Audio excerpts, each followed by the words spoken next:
Bonjour à tous, bienvenue à Biaren. Biaren, ce sont des bulles d'information, d'amorces de réflexion, d'astuces et d'idées à la noix. Oui, oui, c'est pour tenter de décoloniser nos réflexions et actions. J'ai animé dans le cadre de la Journée mondiale de l'environnement qui s'est célébrée le 5 juin, j'ai animé dans les 6 et 7 juin 2025 des conférences, débats intitulées La pollution plastique, symptômes de l'incompétence des populations à la gestion adéquate de leurs déchets. Je fais donc ces vidéos pour permettre aux personnes qui n'étaient pas là d'en savoir un peu plus et bien sûr leurs questions mis en commentaire trouveront dans la mesure du possible des réponses. Cette troisième partie donc, va donc porter sur une tentative de compréhension du système socio-technique de la gestion des déchets et ses enjeux démocratiques. Qu'est-ce qu'un déchet? Le déchet est tout résidu d'un processus de production, de transformation ou d'utilisation, toute substance, matériau, produit ou plus généralement tout bien meuble abandonné ou que son détenteur destine à l'abandon. Ce qui fait un déchet, c'est le fait de l'abandonner ou d'avoir l'intention de l'abandonner. C'est ce qui est présent dans l'espace partagé, dans l'espace commun. Parce que le déchet dont on parle, c'est celui qui n'est pas dans la maison des personnes, mais plutôt dans l'espace public. Pourquoi s'intéresser à la gestion des déchets? Les déchets, c'est ce qui va de l'individu, de la personne, de l'espace privé des gens, vers le collectif. C'est ce qui va du public, du privé vers le public. C'est comme le civisme, c'est une vertu privée pour une utilité publique, quand on gère bien les déchets, bien sûr. C'est une participation de tous, tous les jours de la vie et même après la mort. Une part importante de notre empreinte écologique. La pollution induite par les déchets est une tragédie du commun. Quand la vertu privée n'est pas de bon augure, l'ensemble de la société est affecté. Pourquoi les déchets? C'est aussi parce que ils comportent un certain pouvoir individuel qu'on pourrait mobiliser, parce que ce sont des valeurs individuelles et collectives, parce que ce sont des compétences individuelles et collectives et un certain pouvoir d'améliorer l'environnement. Les déchets font l'objet de divers paradoxes. Alors que nous sommes dans la civilisation des déchets, disait Mont-Saint-Jean, il persiste une volonté persistante d'ignorance à l'égard du devenir de nos restes. C'est-à-dire que très très peu de gens ont envie de savoir où vont leurs déchets. Pourtant, dès que il n'y a plus d'exutoire pour les déchets, c'est-à-dire que dès que les déchets stagnent, il y a une inflation dans le discours. On en parle, on en reparle. Tout le corps social est mobilisé dès que les déchets ne peuvent plus être évacués correctement. Il y a pourtant tellement d'acteurs engagés sur la question des déchets, les institutions, les politiques, les entreprises, les associations, les sites. Il y a beaucoup d'acteurs engagés, mais on constate toujours l'angoisse d'une cohabitation avec les déchets à travers la localisation des structures, les conflits et les oppositions. Le syndrome de NIMBY, Not in my backyard, c'est-à-dire tout le monde, la plupart des gens, pour ne pas dire tout le monde en effet, personne ne souhaite avoir une infrastructure de gestion des déchets près de sa maison. Les déchets vus par les chercheurs. Les chercheurs caractérise les déchets comme étant la trace négative de l'activité humaine. Rappelons que les déchets naissent de l'action humaine, de l'activité. C'est l'activité qui crée les déchets. Sans activité, on n'a pas de déchets. C'est parce que j'ai mené l'activité de manger une banane que j'ai eu le déchet de la peau de banane. Le déchet, c'est ce qui n'est plus à sa place. Parce que le déchet n'a plus sa place dans la maison, c'est pour ça qu'on le fait sortir. Il avait sa place. Le vêtement que je suis en train de faire sortir pour aller jeter, il avait sa place dans la maison, il n'a plus sa place. Le déchet, c'est ce qui est en deçà des choses. C'est-à-dire que c'est une déclassification en fait. C'était, ça n'est plus. C'est un rien. C'est une offense à l'ordre. C'est-à-dire, on peut considérer un espace d'ordonné tant qu'on n'y perçoit pas les déchets. Dès qu'il y a les déchets, on va dire oui, c'est bien, mais ces déchets ne sont pas à leur place. S'il y avait sans cette tâche sur la table aurait été ordonnée. C'est aussi le reflet de son générateur. C'est une rupture relationnelle, puisque c'est l'abandon qui engendre le déchet.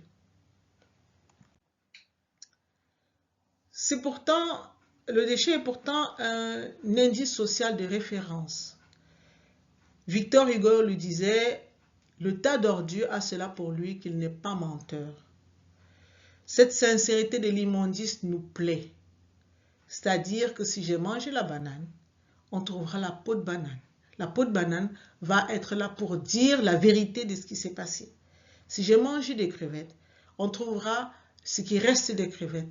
Le reste des préparations des crevettes seront là pour dire ce qui s'est passé.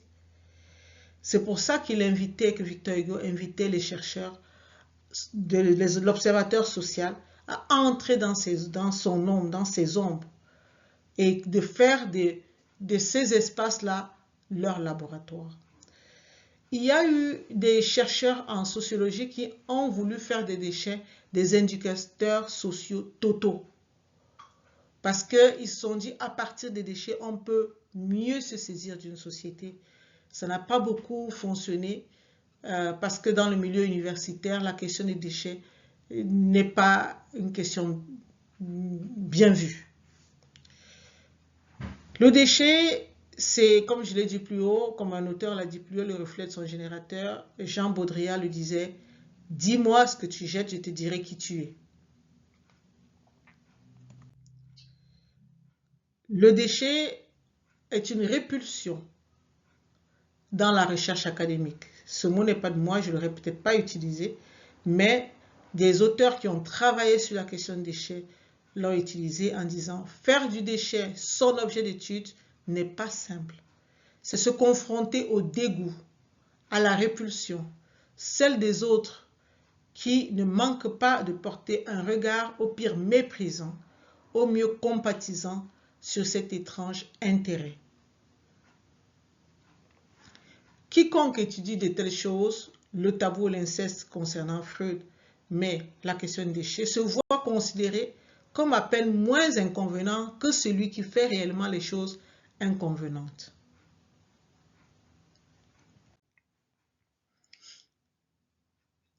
Lorsque je parle de la recherche académique sur la question des déchets aux populations, je fais face à l'incompréhension.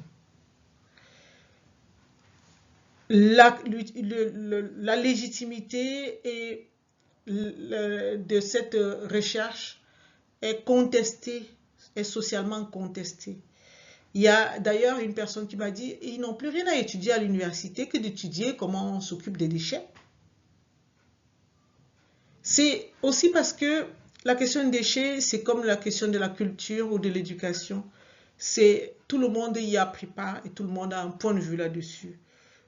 C'est interroger ce qui pour eux est devenu naturel. C'est une évidence, c'est des certitudes. Et c'est aussi un tabou. C'est souvent, souvent des réponses très brièves en ce qui concerne les déchets. Dès qu'on en parle, on sort pour les personnes plus polies ce que l'on sait ou ce que l'on veut dire de ça, et puis ça s'arrête là. Et surtout, le déchet est un tabou dès qu'il est question de parler des déchets de la personne qu'on a en face de soi. On fait souvent face à une gêne. On est gêné de franchir ce tabou du personnel pour parler de la conduite de ces personnes-là. Le déchet fait aussi, je dirais, qu'il est aussi impacté par l'illusion, par le péril technologique. On se dit qu'avec la technique, ça irait mieux. Pour ne pas dire que ce problème, c'est parce qu'on n'a pas encore trouvé la bonne technique. C'est pour ça qu'on en est là. D'ailleurs, quand on voit cet engin, une machine pour ramasser les déchets sur tous les accotements a été présenté à des élus. On a fabriqué cette machine pour qu'elle puisse ramasser les déchets jetés par les humains sur les bas-côtés des routes en Occident. Il y a cet auteur qui met en lumière le fait que les autorités mettent en avant une technologie spectaculaire pour parler des déchets, pour mettre en valeur la façon de gérer les déchets, alors que c'est parfois très nuisible. Mais comme la technologie est là, tout va bien. C'est également une illusion technologique, comme je le disais plus haut, parce qu'au lieu de travailler sur le comportement et les conduites, on va travailler sur les objets et en faire poursuivre dans l'idée du bouc émissaire dont j'ai parlé je pense que c'est la première partie. On va dire que, par exemple ici on dit ma planète évolue, moi aussi en utilisant les sacs biodégradables compostables. Donc, au lieu le sac biodégradable compostable, on va travailler sur le sac plastique parce que le sac plastique laisse des traces quand on l'abandonne. On va peser sur l'objet pour qu'il ne laisse plus des traces. On va peser sur le bouchon de cette bouteille en l'attachant à l'ensemble pour que le bouchon ne soit pas jeté. On va travailler sur l'outil. On va travailler à créer une poubelle, par exemple comme celle-ci, flottante, pour absorber les déchets jetés dans la mer, jetés dans les ports, dans la plupart des ports européens. Il y a ces poubelles flottantes où on aspire les déchets jetés par les populations. Et comme par exemple, ça c'est un outil grandement financé par les fonds publics pour nettoyer la mer, pour ramasser les déchets dans la mer. Les déchets, comme on l'a dit plus loin, connaît la participation de tout le monde. C'est-à-dire que tous ceux qui sont en vie, produisent des déchets et les produiront même après leur mort. Mais seulement, c'est une problématique qui concerne tout le monde du commun, mais non démocratisée. La résolution de la question des déchets se passe entre les entrepreneurs des travaux, c'est pour dire les entreprises, par les entreprises, les collectivités, certains élus et représentants des populations, et ils décident de comment est-ce qu'ils pensent que ça devrait se passer, et les populations exécutent et payent. Elles sont là pour exécuter ce qui a été décidé par les entrepreneurs, les élus, à leur endroit. L'exemple le plus marquant que je pourrais vous proposer, c'est celui du décret poubelle qui est commenté ici dans un article de journal qui s'appelle Le Petit Parisien, le 27 janvier 1884. Le préfet Poubelle a fait publier un décret le 22 décembre 1883 informant les populations que désormais les propriétaires d'immeubles, les bailleurs, devraient donner à leurs locataires un certain type de bac à ordures et ils avaient au plus tard jusqu'au 15 janvier 1884 pour s'exécuter. Donc, une dizaine de jours après, un peu plus que une dizaine de jours après, 12 jours exactement après ce délai, les journalistes sont allés sur le terrain pour voir comment est-ce que cette boîte à ordures qui spécifique, hein, c'est une boîte à ordures particulière qui a été demandée. Ce n'est pas n'importe quel bac à ordures. Comment est-ce que c'était utilisé? Voilà donc ce que écrit le journaliste. Et à ce moment-là, il avait appelé cette boîte à ordures les poubelles du nom du préfet de Paris, Eugène Poubelle. Je cite, « Nous avons assisté hier matin à l'enlèvement des récipients à ordures auxquels le préfet de la Seine aura la gloire d'avoir attaché son nom.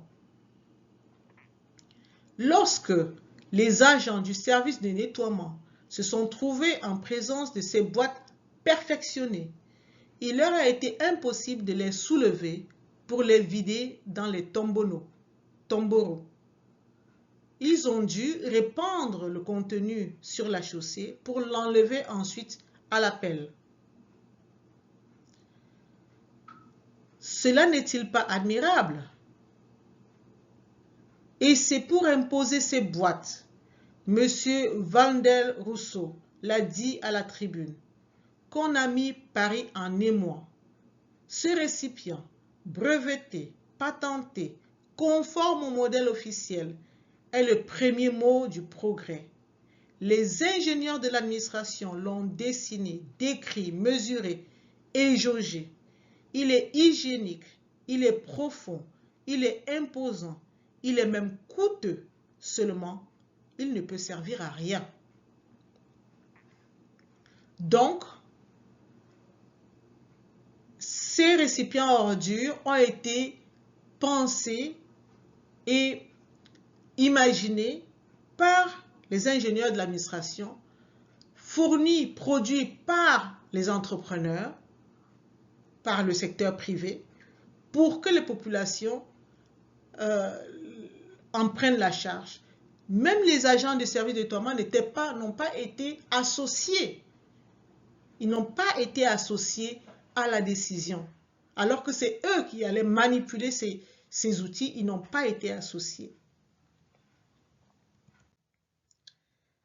Cet article montre bien la dépossession ciblée des populations qui est bien expliquée dans cet ouvrage, à vos poubelles citoyens, où on explique que avant les populations s'occupaient de l'évacuation de leurs déchets c'est eux qui choisissaient, ce sont les populations qui choisissaient quelle est l'entreprise qui devait enlever les déchets chez eux.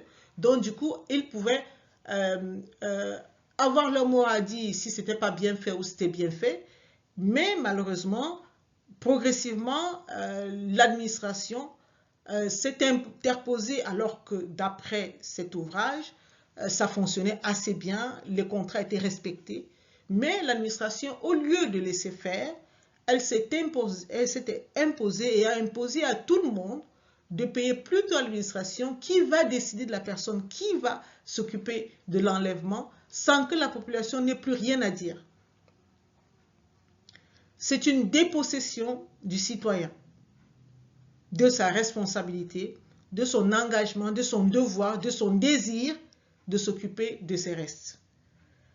Une dépossession ciblée, puisque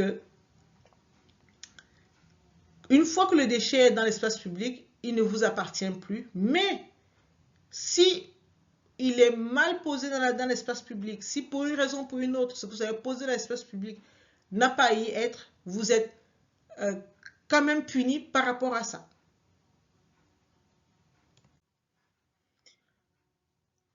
La gestion des déchets aujourd'hui, a pour maître mot l'évacuation, un peu comme un peu comme au Moyen-Âge. Il s'agit d'enlever les déchets de là où ils ont été produits, de les éloigner. La référence, c'est l'évacuation. On évacue, on éloigne les déchets. On a appris à éloigner les déchets des villes pour éviter les maladies, pour une bonne hygiène. Et cette fonction primaire a toujours été maintenue. C'est également le nettoiement comme fondement. La propreté urbaine est construite autour du nettoyage des rues, des déchets abandonnés par les humains, comme on peut le voir là, dans un livre de 1882, où des ingénieurs avaient imaginé une balayeuse mécanique pour ramasser les déchets abandonnés dans l'espace public par les citoyens. Des éboueurs parisiens se sont rendus à Londres en 1909 et ils ont rendu public leurs observations par rapport à ce qu'ils voyaient de la différence entre le comportement à Paris et à Londres. Et ils disaient, le personnel est apprécié et considéré en Angleterre, et comment on évite de salir, parce que Paris est nettoyé, mais on le salit trop. Donc, ils ont bien compris et ils mettent en lumière le fait que le fait de nettoyer ne résout pas le problème, mais le fait d'éviter de salir la ville maintiendrait et apporterait la propreté véritable à la ville. Généralement, dès que les municipalités le peuvent, elles mettent des caméras de surveillance pour surveiller. Comme là, cette caméra, cette photo, je l'ai prise en Corse, en France. Suite au manque de civisme de certaines personnes, nous sommes dans l'obligation d'installer des caméras de surveillance. On surveille ce que les populations font pour les punir. Il y a effectivement un renforcement législatif et répressif. Quand on pense que la mairesse de Paris a indiqué que 3200 agents étaient chargés de traquer les incivilités à Paris, c'est une décision forte. C'est une belle décision. La plupart des personnes traduisent ça de cette façon-là. On est dans une société guerrière où, quand on dit qu'on a mis des gendarmes pour traquer les comportements, on a l'impression d'avoir fait une grande action. La commune de Bernay, dans cette commune-là, jeter un mégot par terre peut coûter 1000 € d'amende. On a augmenté l'amende aux populations qui jettent des déchets par terre. C'est passé de 68 € le mégot par terre à Paris à 135 € le mégot par terre.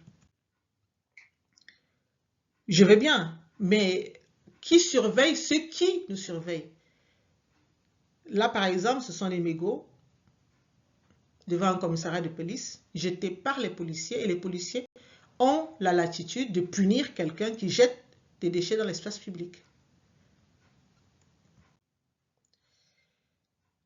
C'est pour ça que on a, sur la question des déchets, le sentiment d'avoir affaire parfois à l'incivisme d'honnêtes gens, parce que il n'y a pas d'endroit pour apprendre aux gens à ne pas jeter par terre.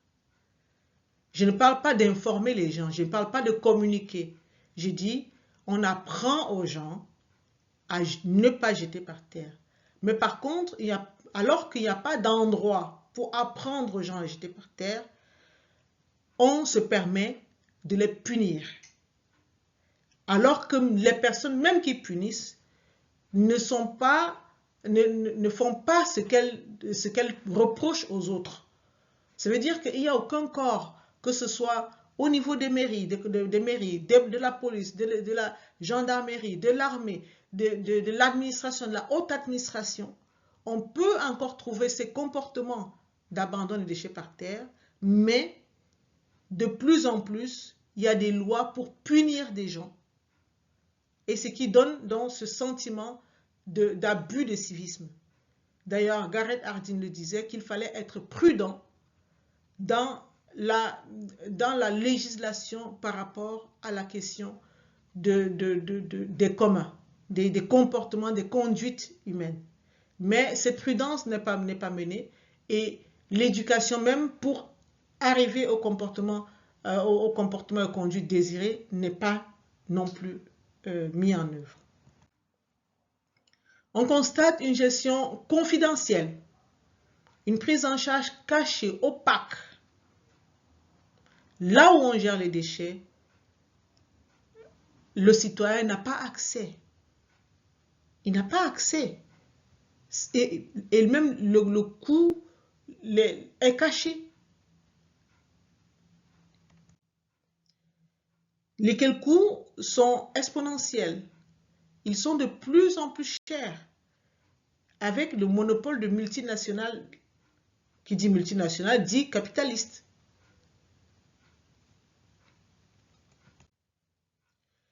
Il y a un ancien maire qui a écrit un ouvrage dessus, Déchets ménagers, le jardin des impostures. En effet, il s'interroge d'ailleurs sur l'expérience d'une filière économique de gestion des déchets. Pourquoi mettre une filière économique dans la question de la gestion des déchets? Un peu comme si il n'y avait que des cliniques pour s'occuper de la santé publique. Et il constate que les décisions efficaces et non commerciales et non économiques efficaces ne sont pas généralisées. Elles ne sont ni encouragées ni généralisées. Et ces décisions et ces initiatives efficaces sont des décisions de conduite, d'amélioration des conduites humaines que ce monsieur a pu expérimenter sur sa commune. Il dit comment, justement, le jardin des impostures vise à montrer que derrière l'apparence vertueuse, ces belles entreprises qui ont de belles communications, qui expliquent bien comment elles s'occupent de l'environnement, c'est une apparence vertueuse pour est un système d'une grande partie illusion. Un jardin trompeur. C'est un endroit trompeur, la question des déchets. On pourrait donc résumer la gestion des déchets en édiction des lois, dans la prescription, on prescrit, on dit que voilà comment il faut faire. On prescrit également les amendes si on ne le fait pas correctement. Et la prestation, il y a le service public, privé toujours, capitaliste marchand sur la question des déchets. On surveille pour punir. On surveille pour punir et on dissocie complètement la personne qui paye. Parce que quand on dit la gestion des matières résiduelles coûte très cher au régime intermunicipal, elle ne coûte pas à ces régies, elle coûte aux populations. Soit en dette, soit en impôts. Ce n'est pas les régies, c'est les populations qui payent. Je constate que ce modèle, c'est un modèle de mise à distance qui infuse dans tous les milieux. Partout, le déchet est considéré comme quelque chose qui doit être mis à distance. Cette dame a été mise à passer 8 heures de garde à vue à cause d'un fût de compostage. Ce fût de compostage, c'est un fût que j'ai imaginé en 2008 au Cameroun. Et chaque fois que j'y vais, j'ai mis en place des actions pour encourager les personnes à les utiliser. Et parce que cette dame mettait ses déchets dans ce fût, dans sa cour, son voisin a estimé qu'elle faisait de la sorcellerie parce que pour lui, on ne peut pas garder les déchets à la maison. Les déchets, ça se jette. Ça ne se met pas, on ne cohabite pas avec les déchets. Ces ateliers, j'ai pris un peu les images de l'année dernière que j'ai fait à l'école publique de Balengou, à Djebem, à l'école nationale des travaux publics de Yaoundé, au parcours Vita de Douala. Quels que soient les lieux, la question je participe également à des actions à Montréal, sur les actions de ramassage, notamment des déchets, de compostage. J'ai également mis en œuvre des activités pour informer les gens sur le compostage, autour d'un pique-nique notamment là, sur le compostage également ici à la cité universitaire de Paris, sur la question de compostage. À tous ces endroits-là, la mise à distance est là. Il y a une infime partie des personnes qui essayent de s'intéresser à la question. Mais c'est assez compliqué de s'approprier la question des déchets. D'autant plus qu'on constate que ce soit l'enfouissement, l'incinération, l'exportation, le très faible taux de recyclage, on se retrouve toujours avec la pollution. En effet, les décharges dites contrôlées, d'après plusieurs enquêtes et sur toutes les questions des déchets, de gestion de déchets, cet auteur le dit, c'est un marché juteux et fort polluant. C'est toujours polluant d'enterrer les déchets.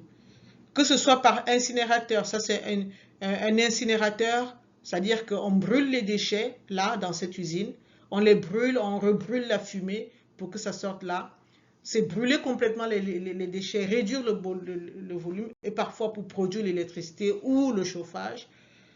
Que ce soit cette méthode-là, j'aimerais dire que généralement, ça s'appelle quoi? Les cheminées de ces incinérateurs sont souvent très hautes et la réglementation demande qu'ils soient hauts d'environ 30 mètres au-dessus du dernier immeuble.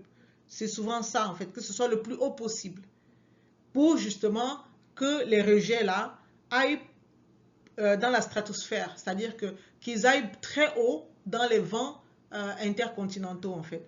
Mais souvent, comme là, quand le ciel est couvert, les nuages bloquent cette fumée-là, ces rejets-là, et les populations alentours en payent les conséquences. Donc, les fumées d'incinérateurs planent, par exemple. Du coup, ces fumées-là, au lieu de partir ailleurs dans le monde, ces fumées-là, pour le moment, en ce moment, lorsqu'on a pris cette image, planent au-dessus de la ville de Bâle, puisque là, c'est en Suisse. Les incinérateurs ont des impacts sur la vie humaine. Il y a notamment dans ce qu'on appelle la co-incinération, comme par exemple, cette usine brûle les déchets pour faire fonctionner l'usine, pour faire fonctionner la cimenterie. Les activistes soutiennent que cette usine est à l'origine de problèmes de santé observés aux alentours.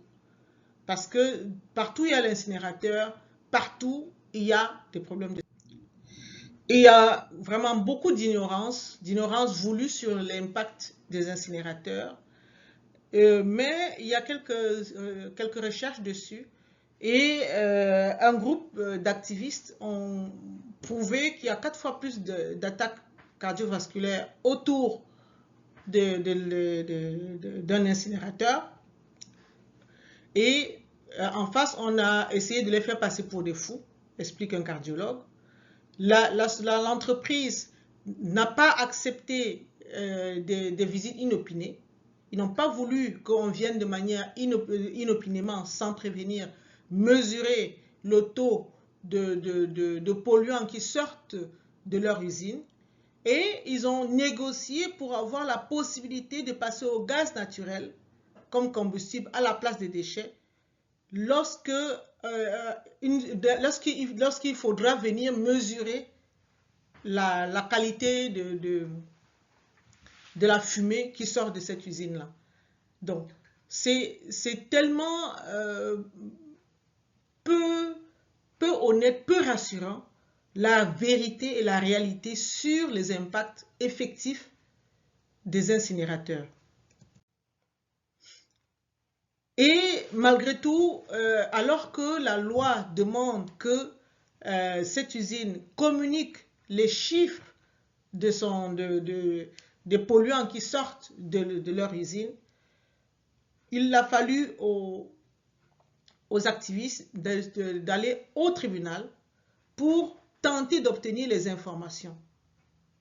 Donc, les informations par rapport à la question des déchets, par rapport à la pollution de l'environnement sont des informations cachées.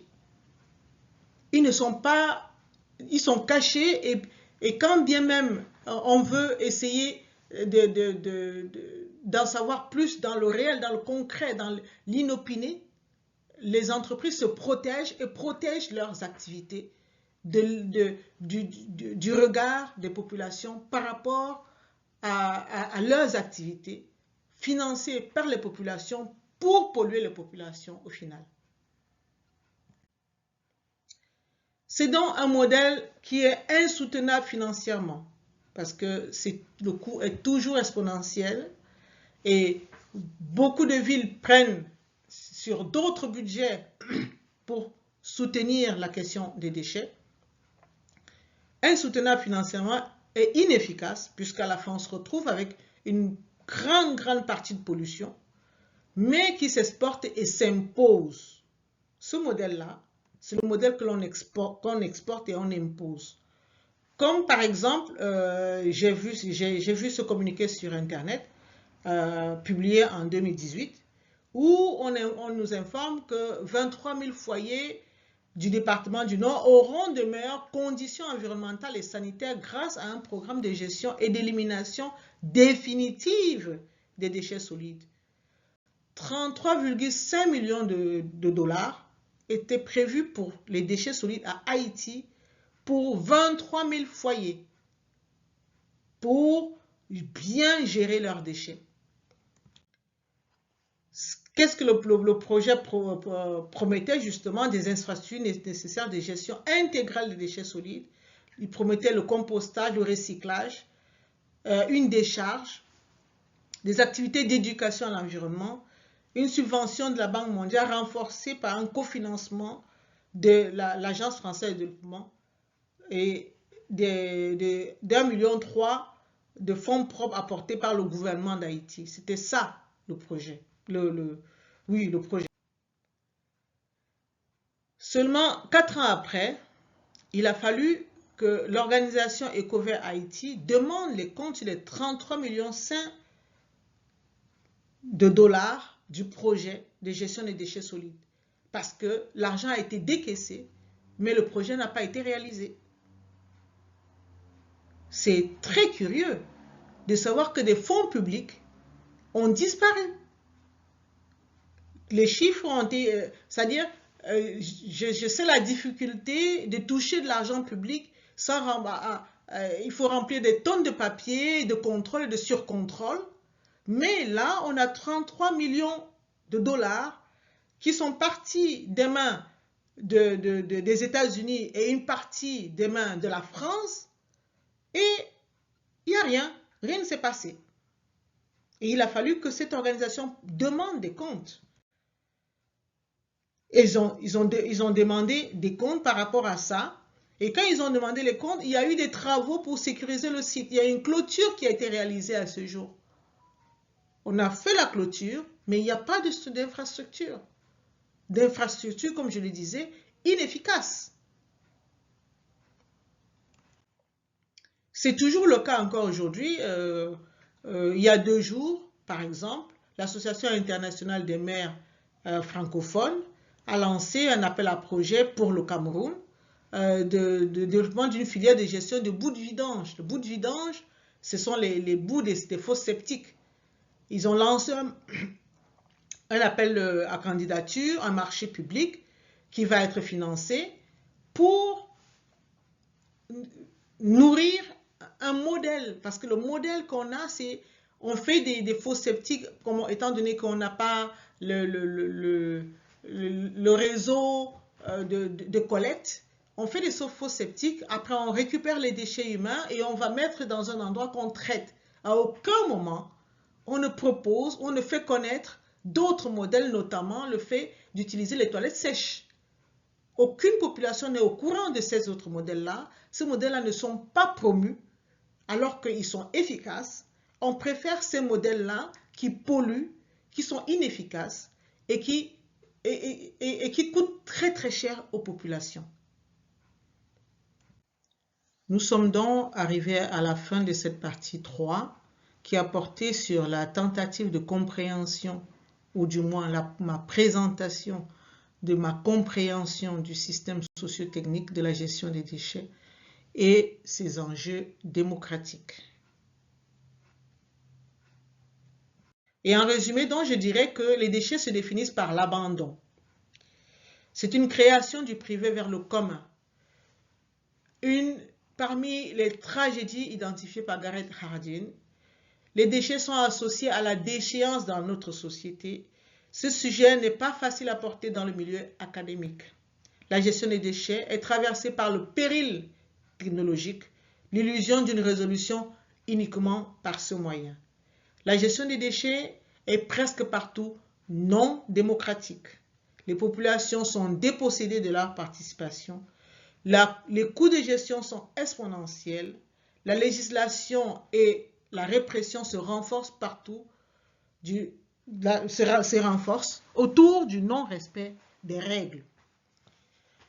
La mise à distance des déchets infuse dans tous les contextes, partout. Les gens ont intégré l'idée de se séparer des déchets, de se mettre à distance, de ne pas s'en occuper, que ça concerne l'espace public. Le système actuel de gestion des déchets est polluant, que ce soit par l'enfouissement ou par l'incinération, et même parfois par le recyclage ou la valorisation. Ils ont des termes par rapport à ça, mais qui se résument toujours à la pollution. Pourtant, ce modèle s'exporte sans aucune remise en question pour améliorer le modèle. Je vous remercie pour votre écoute. À bientôt pour la 4e partie.